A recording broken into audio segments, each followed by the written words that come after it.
कल चल जाएगा। कि आपका मुस्लिम लॉ के बाद छोटे छोटे कानून।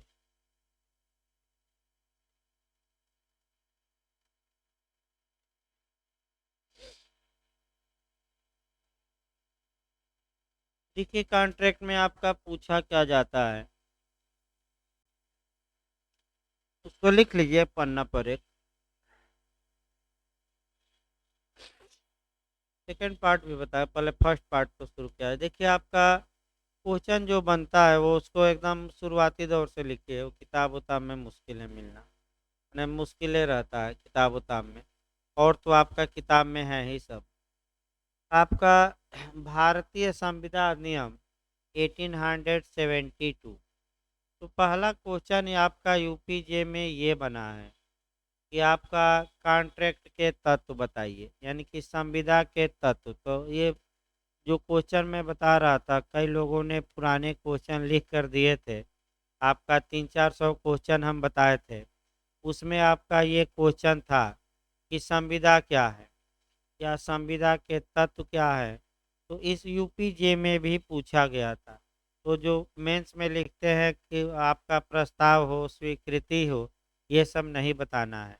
आप ये बताइएगा कि संविदा के दो तत्व होते हैं, एक एग्रीमेंट और सेकंड है वह एग्रीमेंट विधि द्वारा प्रवर्तनीय। अगर ना जानते हो तो भाई लिखिए। इसके बाद आपका पूछ सकता है कि क्या कॉन्ट्रैक्ट एक्ट एग्जॉस्टिव है कि नहीं, अर्थात अपने में पूर्ण है कि नहीं, अर्थात संविदा के बारे में क्या सभी प्रावधान इस कानून में दे दिए गए हैं, ये पूछा जाता है। तो आपका जवाब रहेगा, लिखिए एक लाइन इंग्लिश में पूछेगा भाई, कॉन्ट्रैक्ट एक्ट एग्जॉस्टिव नहीं है, यानी कि पूर्ण नहीं है।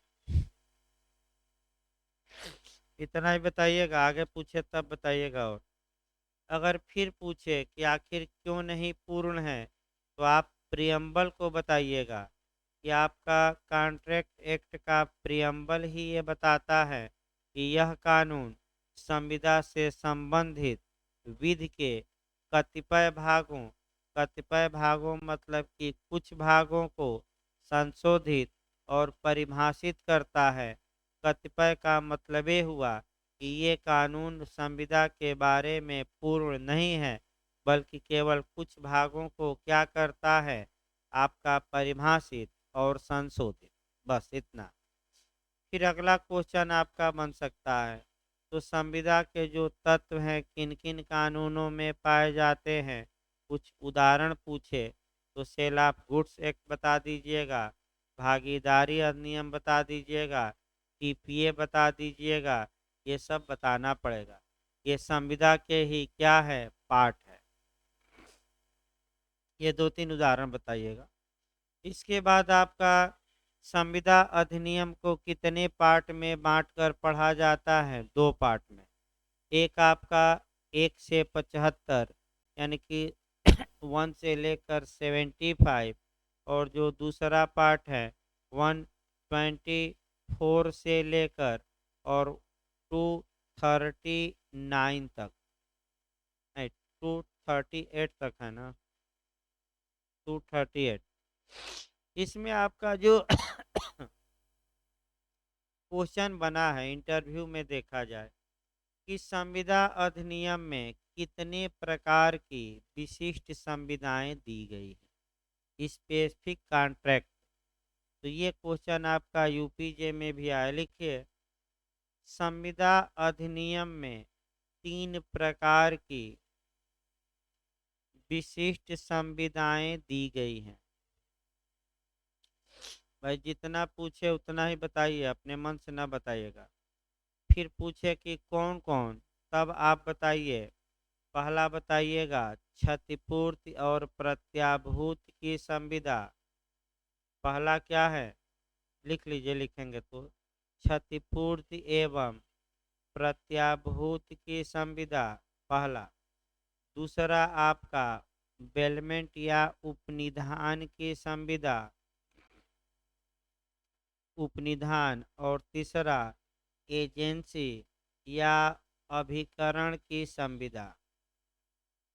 अभिकरण।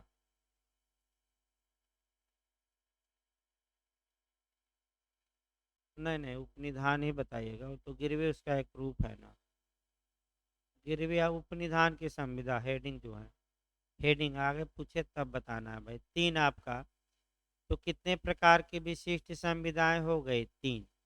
इसके बाद आपका जो पूछा जाता है वो आगे बढ़ा जाए। 1 से 75 तक में कॉन्ट्रैक्ट के जनरल प्रिंसिपल दिए गए हैं, संविदा का निर्माण इत्यादि के बारे में। और इधर से आपका क्वेश्चन बनता है। अब एक एक क्वेश्चन आपका उठाया जाए। पहले प्रामिज से क्वेश्चन बनता है कि प्रामिज क्या है। तो आप ये कहेंगे कि वचन का मूल्य है। यानी कि अगर कोई पूछे कि प्रामिज क्या है, तो वह मूल्य है। माने आपने किसी ने वचन दिया, तो आप मूल्य दे नहीं प्रतिफलित हो गया। देखिए भाई, फिर आपका अगर कोई पूछे कि प्रामिज या वचन क्या है, तो जो प्रपोजल एक्सेप्ट हो जाता है वह प्रपोजल वचन बन जाता है। ये बताएंगे। यानी कि जो आपका प्रपोजल एक्सेप्ट हो जाता है वह प्रपोजल ही प्रामिज में, वादा में, वचन में कन्वर्ट हो जाता है। याद रखिएगा। फिर आपका पूछ सकता है कि प्रपोजल के प्रकार से कभी काल पूछा जाता है, और उसमें तीन चार टेक्निकल क्वेश्चन याद रखना है। एक तो आपका पब्लिक प्रपोजल या आपका लोक प्रस्थापना क्या है। तो एक लाइन में बताएंगे कि ऐसी प्रस्थापना जो पूरे समाज के लिए की जाती हैं, लेकिन कॉन्ट्रैक्ट उसी से होता है जो उसकी शर्तों का पालन करता है। जैसे कि ए ने उदाहरण पूछे, तो आप एक उदाहरण दीजिएगा कि ए का भतीजा खो गया था। ए ने प्रपोजल किया कि जो भी व्यक्ति मेरे भतीजे को खोज कर लाएगा उसे मैं 501 रुपया इनाम दूंगा। तो ये कैसा प्रपोजल है? आपका जनरल। इसके बाद जो पूछा जाता है, दो प्रपोजल और पूछे जाते हैं।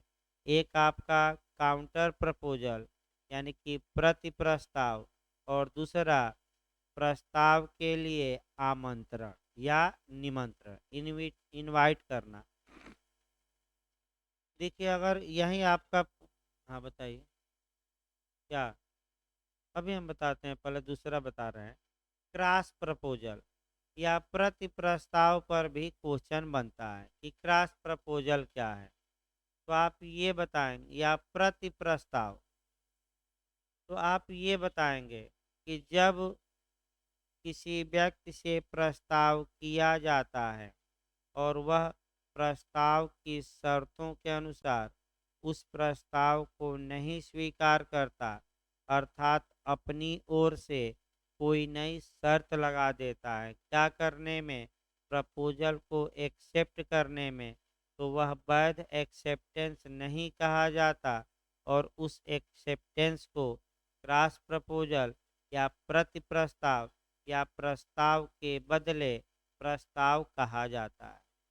याद रखिएगा, आपका प्रति प्रस्ताव पूछ सकता है, काउंटर नहीं। काउंटर आपका प्रपोजल। तो काउंटर प्रपोजल क्या है? तो ए ने बी से प्रस्ताव किया, उदाहरण भी याद करना पड़ेगा। ए ने बी से प्रपोजल किया कि वह अपना घोड़ा 1000 रुपया में बी को बेचेगा, लेकिन बी ने कहा कि मैं इस घोड़े को 900 में खरीदूंगा। तो क्या हूबहू प्रपोजल को स्वीकार बी ने किया? नहीं। तो बी ने जो 900 रुपया में खरीदने के लिए कहा है वह आपका काउंटर ऑफर है, प्रति प्रस्ताव है, प्रस्ताव के बदले प्रस्ताव है। और जैसे ही काउंटर ऑफर किया जाएगा, जो ए का मूल प्रस्ताव था वह उसी क्षण क्या हो जाएगा? समाप्त। ये अच्छे से याद रखना है। इसके बाद एक आपका पूछा जाता है, प्रस्ताव के लिए निमंत्रण क्या होता है। तो आप ये कहेंगे कि प्रस्ताव के लिए निमंत्रण के मामले में आपका पक्षकार ये चाहता है कि वह प्रस्ताव न करे, बल्कि दूसरा पक्षकार उससे क्या करे, प्रस्ताव। जैसे कि आपका किताब की दुकान पर किताब सजा दिया है किताब के मालिक ने, और आप जाइए, किताब उठाइए और किताब उठाकर खरीदने का प्रपोजल करिए दुकानदार से, तो दुकानदार चाहें तो उस प्रपोजल को स्वीकार करे या न करे। जैसे कि बस चल रही है, ट्रेन चल रही है, आपका वाहन चल रहे हैं, दवा की दुकान है, आप जाइए और उठाकर क्या करिए, आपका इसके बाद जो कुछ नीलामी भी है आपका, ये प्रस्ताव नहीं है, बल्कि प्रस्ताव के लिए क्या है, आमंत्रण कि आप आइए, बोली लगाइए, चाहे तो मैं बोली को स्वीकार करूं या इनकार। ये प्रस्ताव के लिए आमंत्रण हुआ भाई। इसके बाद आपका जो पूछा जाता है क्वेश्चन कि कॉन्ट्रैक्ट कहाँ जन्म लिया, एक ये भी पूछा जा रहा है। यानी कि संविदा की उत्पत्ति किस स्थान पर हुई। तो अगर आधुनिक माध्यम से संविदा की जाती हैं तो नियम अलग हैं, और अगर परंपरागत से की जाती है तो नियम अलग है। जैसे कि लेटर भेजकर करेंगे तो संविदा फलित कहाँ हुई, क्रिएट कहाँ हुई, उसके लिए अलग नियम, और फ़ोन से फैक्स से इत्यादि कर रहे हैं तो इसके लिए अलग नियम। तो पहले देखिए, आपका फ़ोन से पूछा जा सकता है। ए ने बी को फ़ोन किया कि हम अपना घोड़ा तुम्हें 1,000 रुपया में बेचना चाहते हैं, और बी ने आपका कह सकते हैं कि कहा कि हम 2 दिन का समय इन्हें दिया। अब बी 2 दिन बाद फ़ोन करता है और ए से कहता है कि हे ए, तुम्हारा जो प्रपोजल था हूबहू हम क्या करते हैं, एक्सेप्ट। तो संविदा कहाँ जन्म हुई, जहाँ से बी ने प्रपोजल को स्वीकार किया, कि जहाँ ए ने एक्सेप्टेंस को सुना। सही है। और यही क्वेश्चन आपका पूछा जाता है। आधुनिक तरीके से संविदा में संविदा वहाँ फलित होगी जहाँ एक्सेप्टेंस को सुना गया है या पाया गया है। एक इस पर यूपीजे में उदाहरण भी पूछा गया था कि ए लखनऊ से प्रपोजल पटना में करता है, 2 दिन का समय देता है, ए दिल्ली चला जाता है, पटना से बी उस प्रपोजल को एक्सेप्ट करता है। जिस समय प्रपोजल एक्सेप्ट किया जा रहा है उस समय ए दिल्ली में है, तो संविदा कहाँ फलित हुई, दिल्ली में कि पटना में कि आपका प्रयागराज में। तो जहाँ एक्सेप्टेंस को सुना गया है वहीं संविदा क्या हुई है, फलित। लेकिन लेटर के मामले में अंतर है। लेटर के मामले में जहाँ से प्रतिग्रहण का पत्र भेजा गया है वहीं संविदा उत्पन्न होगी। भाई अच्छे से तैयार रखिएगा, ये आपका यूपीजे में आ चुका है। इसके बाद आपका संविदा की कौन सी धारा क्रोड कही जाती है, तो सेक्शन 10 बताएंगे। फिर आपका आपका एग्रीमेंट और कॉन्ट्रैक्ट में कौन सी धारा एग्रीमेंट और कॉन्ट्रैक्ट को पृथक करती है, तो सेक्शन 10 बताएंगे, और 10 याद करके जाना है।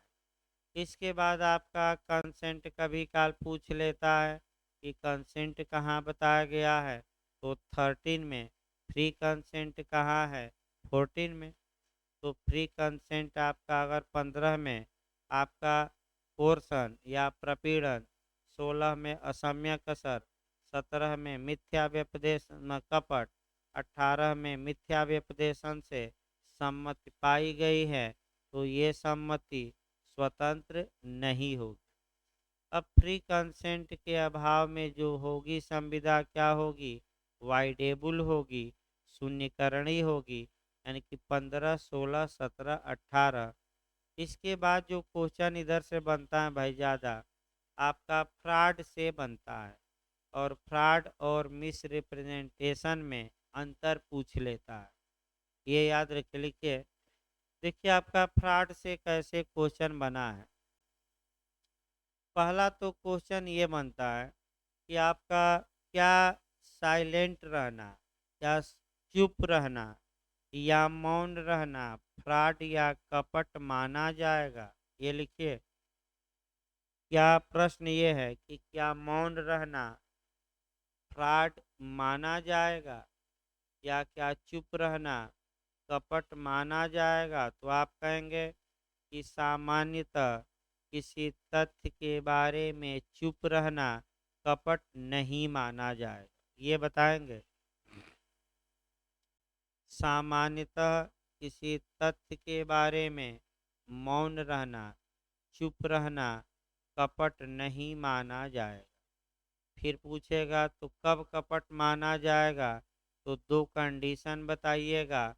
देखिए निम्नलिखित दो परिस्थितियों में, ये भी क्वेश्चन आ चुका है। निम्नलिखित दो परिस्थितियों में मौन रहना कपट माना जाएगा। निम्नलिखित दो परिस्थितियों में मौन रहना कपट माना जाएगा। फर्स्ट बताइएगा, जहां बोलने का कर्तव्य हो। जहां बोलने का कर्तव्य हो। और सेकंड बताइएगा कि जहां मौन बोलने के समान हो, तुल्य हो। सेकंड, जहां मौन बोलने के क्या हो, तुल्य हो, समान हो। इस दो कंडीशन में चुप रहना भी क्या माना जाएगा, फ्रॉड। इसके बाद आपका धारा 17 और 18 में अंतर पूछा गया। लिखिए भाई आपका कपट और मिथ्या व्यपदेशन में क्या अंतर है। ये भी इंटरव्यू में पूछा गया। लिखिए उसको। फ्रॉड और मिस रिप्रेजेंटेशन में डिफरेंस क्या है। दो कम से कम बताइएगा, तीन।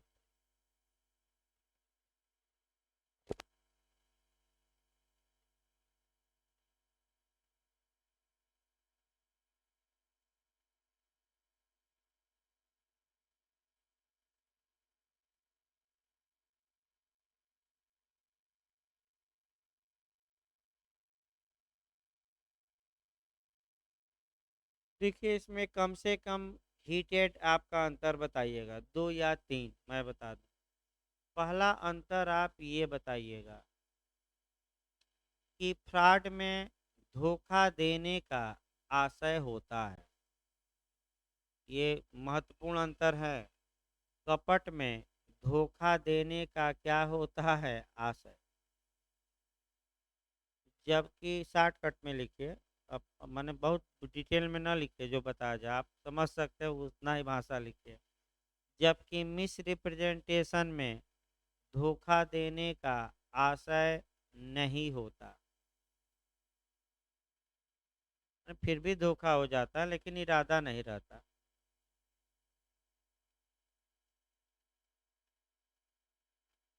जो कपट है आपका अपराध और अपकृत्य दोनों है।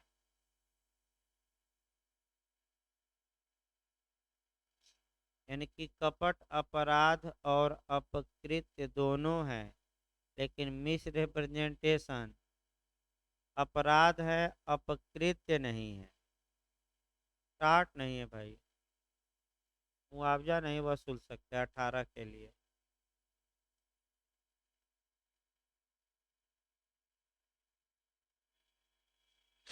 दो अंतर बताइएगा। इसके बाद आपका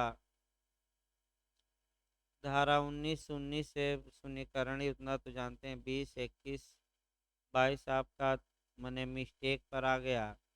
23 से क्वेश्चन फिर बनता है। और 23 से आपका क्वेश्चन बेरेक तो देखेंगे।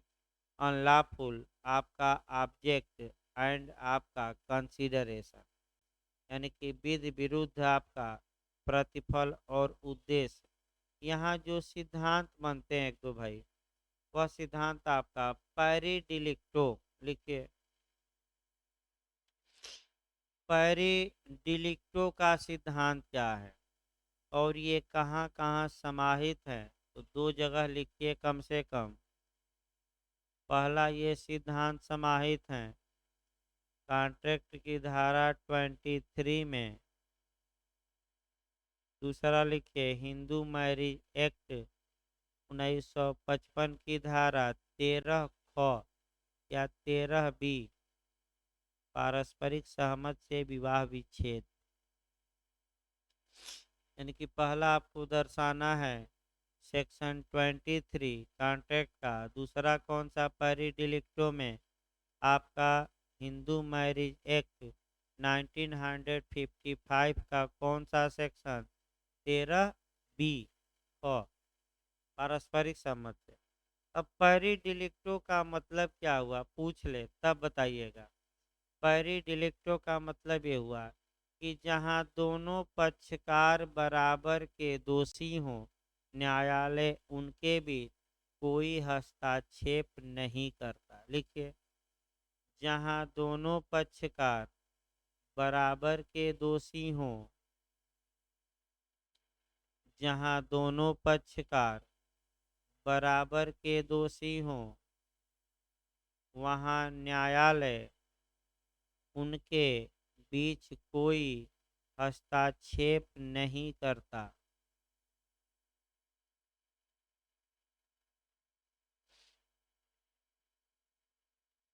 इसको हो सकता है इक्विटी भी है बिहार में, तो हो सकता है इक्विटी से लेकर चला जाए कि इक्विटी से इसका क्या रिलेशन है, उसको लिखिए भाई। तो साम्य क्या कौन सा सिद्धांत इसी पर आधारित है? कि लिखिए, साम्य का यह सिद्धांत आधारित है कि साम्य की शरण में आने वाले को स्वच्छ हाथों से आना चाहिए। साम्य की शरण में आने वाले को स्वच्छ हाथों से आना चाहिए। यानी कि अगर पक्षकार का दोष है तो क्या इक्विटी कोर्ट कोई सहयोग करेगा, सहायता करेगा कि नहीं? नहीं करेगा। यहाँ भी दोनों पक्षकार दोषी है तो क्या मतलब कोर्ट का?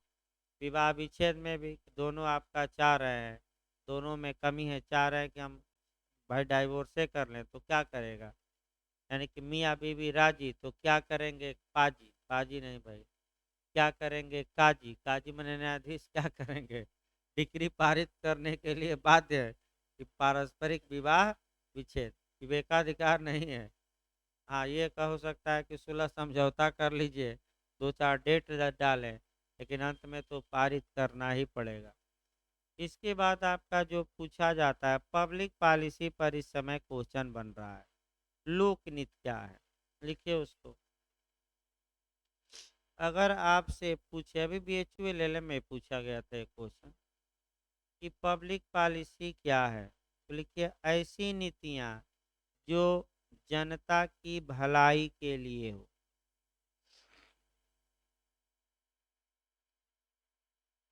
ऐसी नीतियां जो जनता की भलाई के लिए हो। इसके बाद क्वेश्चन ये बन सकता है कि क्यों पब्लिक पॉलिसी की तुलना अनकंट्रोल हार्स से की जाती है? ये क्वेश्चन बन सकता है। लिखिए, क्यों पब्लिक पॉलिसी की तुलना अनियंत्रित घोड़े से की जाती है, अनकंट्रोल हार्स से की जाती है?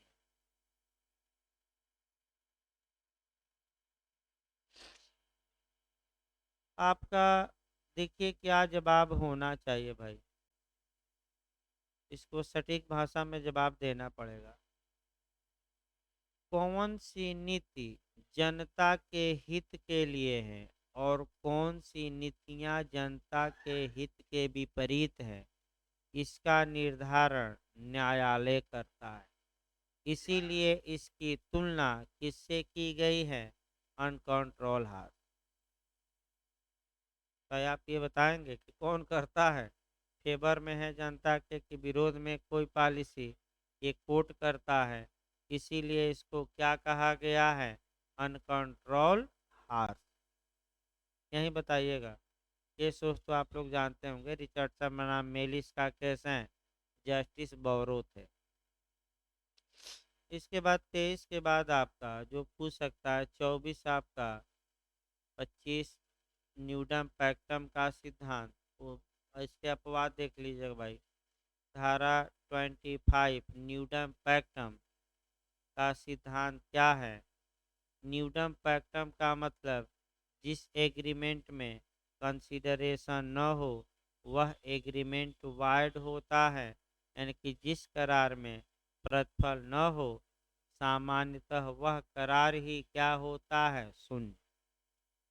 इसके बाद आपका 26 है विवाह का अवरोधक करार, 27 व्यापार का अवरोधक करार, 28 से फिर क्वेश्चन बनता है। 28 से अच्छा क्वेश्चन बन सकता है, 2-3 समस्या भी आती है इसमें। क्वेश्चन ये बनता है कि ऐसे एग्रीमेंट जो न्यायालय की अधिकारिता पर अटैक करते हैं या वह जो टाइम है लिमिटेशन है उसको कम करते हैं जो कानून द्वारा प्रदान किया गया है, तो ऐसे एग्रीमेंट कैस क्या होगा? तो सेक्शन 28 के तहत ऐसे एग्रीमेंट क्या होंगे? वाइड। लेकिन यहाँ जो आपका क्वेश्चन बनता है वह आपका ये बनता है कनकरेंट जुरिडिक्शन पर बनता है कि अगर एक ही विषय पर दो या दो से अधिक न्यायालयों को जुरिडिक्शन है और पक्षकार ये एग्रीमेंट करते हैं आपस में कि मुकदमा होने माने विवाद होने पर इनमें से किसी एक कोर्ट में जाया जाएगा, तो क्या ये एग्रीमेंट शून्य है कि वैध है? तो शून्य ना बताइएगा, ये क्या है? वैध। क्योंकि पक्षकारों ने आपका विकल्पों में से एक विकल्प का क्या किया है? चयन। किसी की अधिकारिता नहीं काटी गई, 3 कोर्ट में आप 4 में जा सकते थे, उनमें से पक्षकारों ने एक को क्या कर लिया है? केवल चुन लिया है। तो ये क्वेश्चन बनता है, 28 से सतर्क रहेगा कनकरेंट जुरिडिक्शन में। हाँ, 18 में आपका ये है कि संपत्ति अगर दो जगह है तो आप एक ही मुकदमा कर सकते हैं, लेकिन उसमें अलग है, उसमें जो नियम है अलग है। आपका 28 से ही कवर होगा कॉन्ट्रैक्ट की धारा। उसमें आपका वाद कारण के बारे में, आपका संविदा इत्यादि के बारे में, अब मैंने हल्का सा है कि एक जगह आप कर सकते हैं, लेकिन आपका शुद्ध रूप से 28 से ही कवर होगा।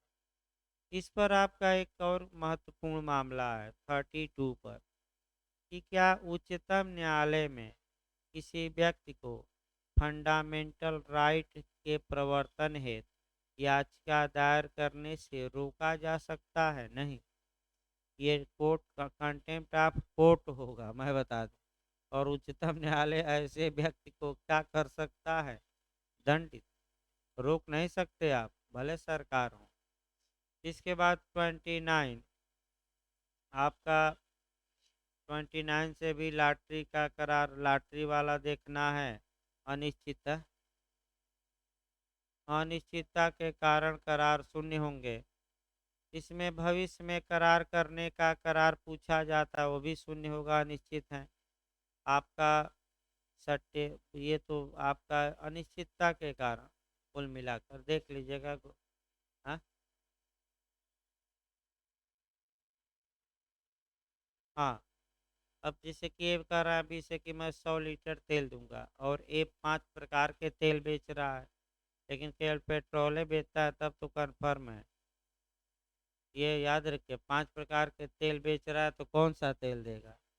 अब मैं एक कहता है अभी से कि मैं तुम्हें अपना घोड़ा 500 या 1000 में बेचूंगा, तो ये कन्फर्म नहीं है कि कितना बेचेगा रकम, तो ये आपका क्या होगा? Agreement word. लेकिन सतर्क रहना, अगर ये कहता है कि आपका हम है भी, हम तुम्हें अपना घोड़ा बेचेंगे और तीसरा पक्षकार जो दाम लगा देगा वो हमें क्या करना? दे देना, तो ये करार वैध है। अगर तीसरा पक्षकार दाम नहीं लगाता तो कोर्ट उचित दाम क्या करेगा, एक को दिलवाएगा, माल विक्रय अधिनियम में जाएगा। इसके बाद आपका जो पूछा जाता है धारा 30 बाजी करार, हल्का सा देख लीजिएगा। आपका जो पूछा जाता है कि आपका बाजी करार और समाश्रित संविदा में डिफरेंस क्या है, एक डिफरेंस बताइएगा, मैं बता दूं। वह डिफरेंस ये है कि जो पद्यम तौर के करार हैं, वाइजरिंग एग्रीमेंट जो होते हैं, उसमें मुख्य हित जो रहता है वह वस्तु या पैसे का लेन देन, मैंने कोई घटना घटे तो हम क्या कर लें, पैसे का लेन देन कर लें। लेकिन समाश्रित संविदा में शरीर या संपत्ति की सुरक्षा का हित रहता है, केवल लेन देन का नहीं। मैंने शरीर या संपत्ति की क्या सुरक्षा का हित किसमें रहता है, समाश्रित में। 31 से 36 इधर आपका देख लीजिएगा, कम पूछा जाता है। 37 38 39 40 इधर 41 42 भी नहीं।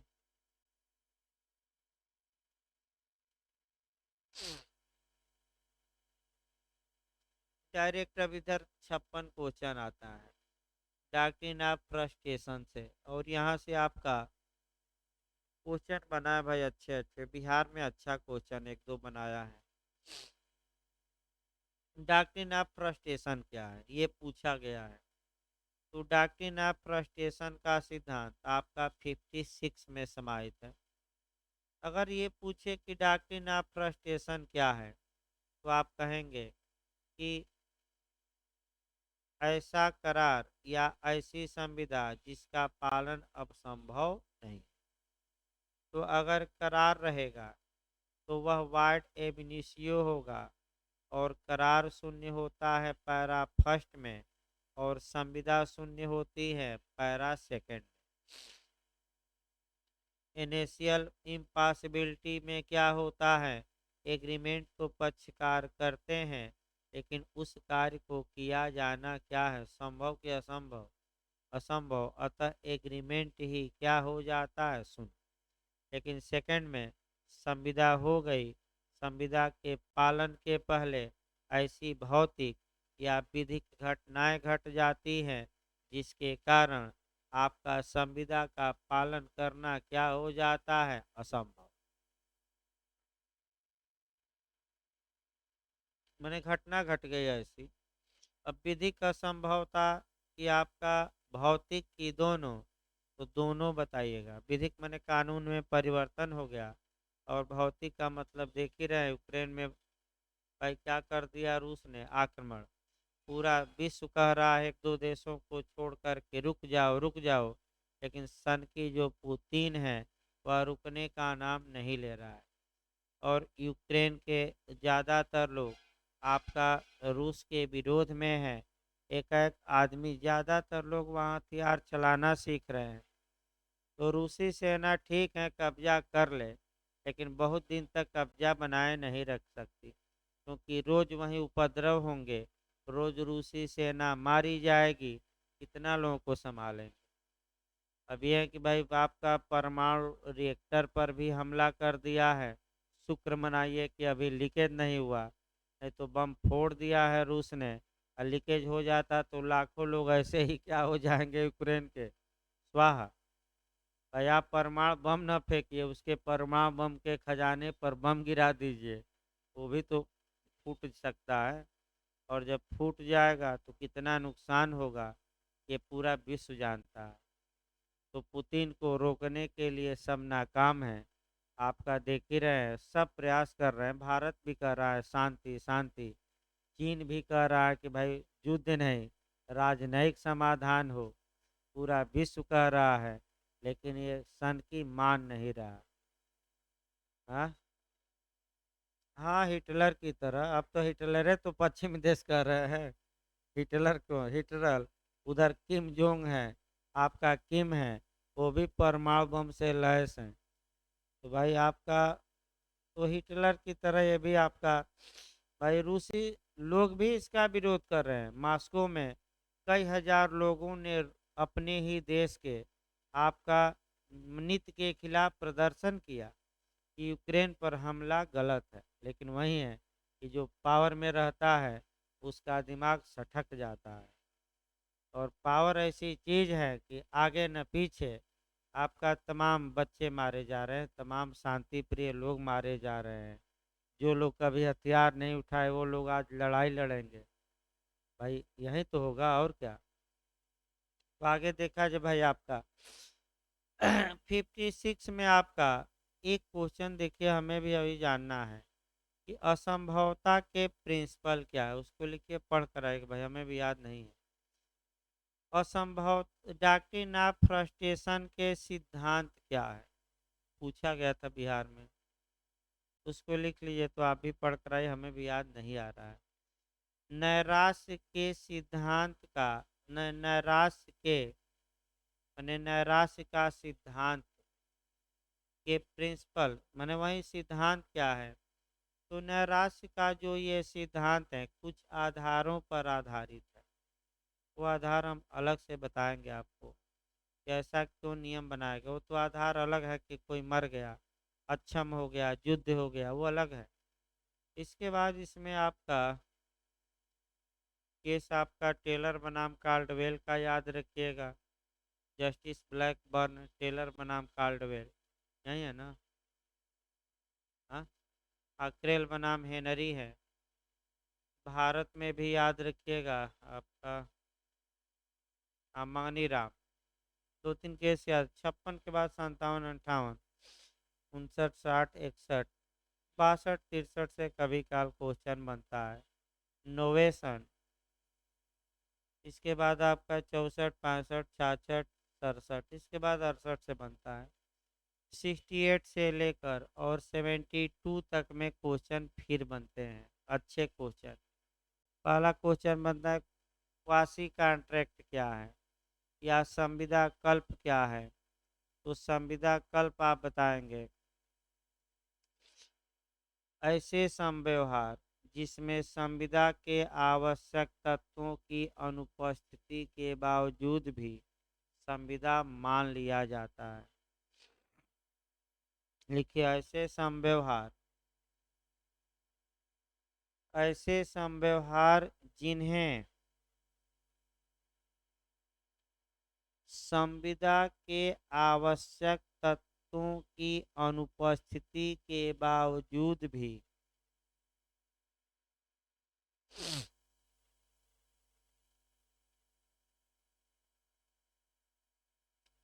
संविदा के आवश्यक तत्वों की अनुपस्थिति के बावजूद भी संविदा समझा जाता है, माना जाता है, कल्पना की जाती है, वास्तव में है नहीं। इसी को डीम्ड कॉन्ट्रैक्ट कहते हैं भाई। डीम्ड कॉन्ट्रैक्ट इंग्लिश वर्जन पूछेगा या कोसाई पूछे तो यही बताइएगा। फिर पूछ सकता है कहाँ डिफाइन है, कहाँ डिफाइन है 68 में कहाँ है बताइए, कहीं नहीं है। लिखिए, संविदा कल्प शब्द की परिभाषा नहीं दी गई है। नहीं, परिभाषित नहीं लिखे, हम बता रहे हैं इसकी परिभाषा नहीं दी गई है। परिभाषा नहीं दी गई है, तभी तो अपने मन से बनाया गया। तो सेक्शन वाइज पढ़ाया जाता है। देखिए अब कैसे कैसे इसका बेस क्या है। अगला क्वेश्चन, क्यों ऐसा नियम बनाया गया। अनजस्ट इनरिचमेंट, यही बताइएगा। इसका आधार अन्यायपूर्ण धनी होने से रोकना है। इसका आधार अन्यायपूर्ण धनी होने से रोकना है। इंग्लिश वर्जन में छोटा रहेगा, अनजस्ट इनरिचमेंट।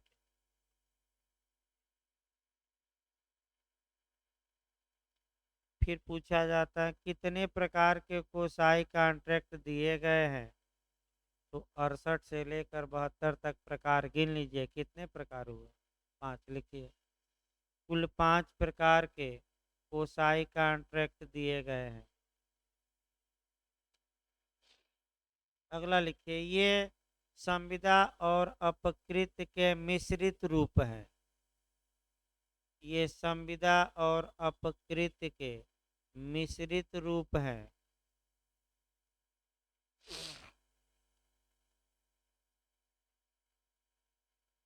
अब 68 में अक्षम व्यक्ति हैं आपका, 69 में हितबद्ध व्यक्ति, 70 में आपका क्वांटम मेरियट है, जितना काम उतना दाम, 71 में पड़ा माल पाने वाला, बेली जैसे कर्तव्य होगा उसका, और 72 में कपट या भूल के अधीन क्या पाया है सामान।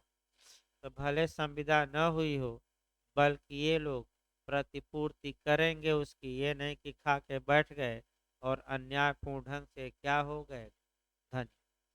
तो क्या आपका सरकार के विरुद्ध भी ऐसे नियम लागू होंगे? होंगे। सरकार भी अन्यायपूर्ण तरीके से धनी नहीं हो सकती, ये बात याद रखिए। इसके बाद आपका 73, 74, 75 आपका जनरल नुकसानी, स्पेशल नुकसानी देख लीजिएगा। 73 अपरिनिर्धारित और 74 परिनिर्धारित, और 75 आपका अधिकार पूर्वक संविदा को विखंडित करना। इसमें आपका हैडले बनाम वैक्सेंडेल का केस याद रखिए। यहाँ नुकसानी पूछी जा सकती है कि कौन सी सामान्यतः नुकसानी दिलवाई जाएगी। सामान्य, विशेष नुकसानी दिलवाई जा सकते हैं कि नहीं विशेष परिस्थितियों में, जब पहले ही परिस्थितियां क्या की गई हो, बता दी गई। ये क्वेश्चन संविधान नियम में टेक्निकल इतना ही आता है। इसके बाद सेकंड में आता है, और तीनों का आपका इम्यूनिटी क्या है, गारंटी क्या है, बेलमेंट क्या है, और एजेंसी। तो कल इसको बताएंगे भाई, क्योंकि थोड़ा सर्दी जुकाम भी मौसम के कारण थोड़ा दिक्कत भी आ रही है। 1 से 75 तक आपका एक क्रम भी पूछा जाता है भाई, वो कल हम बता देंगे। पहले प्रपोजल, उसको लिख लीजिए। पहले प्रपोजल होता है, फिर वह प्रपोजल एक्सेप्ट होता है, जब एक्सेप्ट हो गया तो वचन, दोनों तरफ से वचन आ गए तो, और वह करार धारा 10 की शर्तों की पूर्ति किया तो क्या हुआ। एक क्रम याद रखिएगा, एक क्रम इसको याद रखना है आपका। याद रखिए, प्रपोजल, फिर एक्सेप्टेंस, फिर प्रामिट, फिर एग्रीमेंट, और फिर संविदा। ये लगभग याद होगा आप लोगों को। कुछ टेक्निकल दो चार भले बातें हम बताए हो, लेकिन और सब बातें माना जाता है कि कॉन्ट्रैक्ट को लोग रटते हैं।